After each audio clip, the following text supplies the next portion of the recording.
The silence of the Ramadan fast breaks, but not by the call to prayer. The night sky fractures, torn open by an immense, blinding light. The texts describe an event so visceral it paralyzes the physical world. The sleepers are violently jolted awake, those walking are frozen mid-step, and young women flee their private quarters in sheer terror. Millions flood into the streets, illuminated in the sudden, glaring anomaly.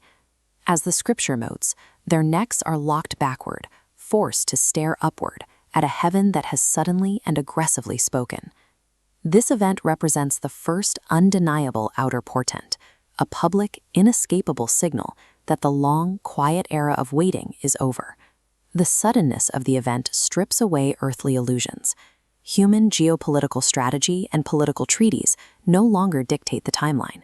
The world now moves according to a predestined cosmic schedule, leaving a stunned global populace paralyzed. Pacing shifts to measured, descriptive. The reaction begins far beneath that fractured sky, along the currents of the Tigris, Dujail, and Euphrates rivers. Here sits Al-Zawra, a sprawling metropolis. The texts detail a city built on staggering excess. Palaces constructed of baked brick and dense teak, heavy with gold, silver, lapis lazuli, and intricately carved ivory doors.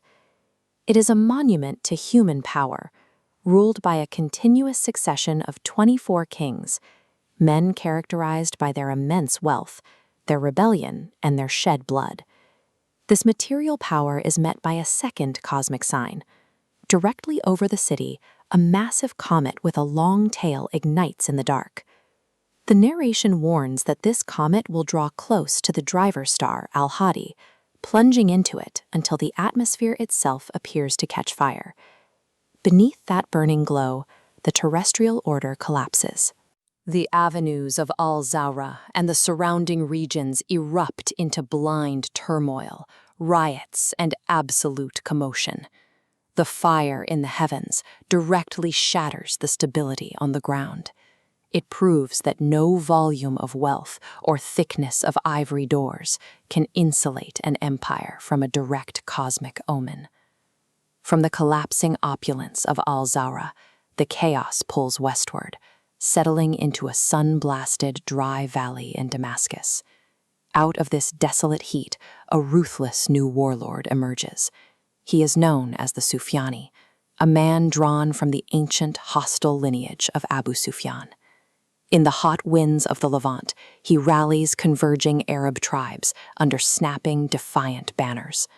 A massive tide of cavalry and foot soldiers marshals together. They march outward with a single resolve: to eradicate the rising truth. These fully equipped armies inevitably collide.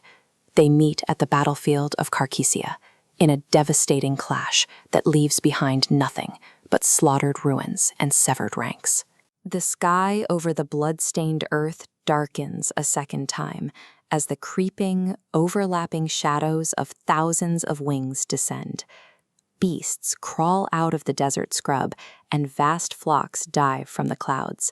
They are answering a singular divine voice commanding them to feast. A grand banquet, feeding entirely on the flesh of the fallen tyrants. The destruction at Qarqisiya reveals the fragility of military power. The most heavily armored factions on Earth charged into battle only to become carrion, the final result of the prophecies recorded centuries ago. And in his grip, the hilt of the legendary bifurcated sword, al-Fiqar. An unseen herald's voice rolls out from this point. It echoes across the mountains, through the deserts, and over the remaining cities, announcing, "This is the Mahdi, the Caliph of Allah, so follow him." According to the narration, this call reaches every person on Earth simultaneously. The momentum of the global riots breaks. Individuals drop their weapons, cast off their heavy burdens, and begin moving toward the dawn. After enduring the terror of the fractured skies and the collapse of empires, the survivors reach their salvation. Blessed are those, Imam Ali promised, who reach his time, witness his days, and meet his people.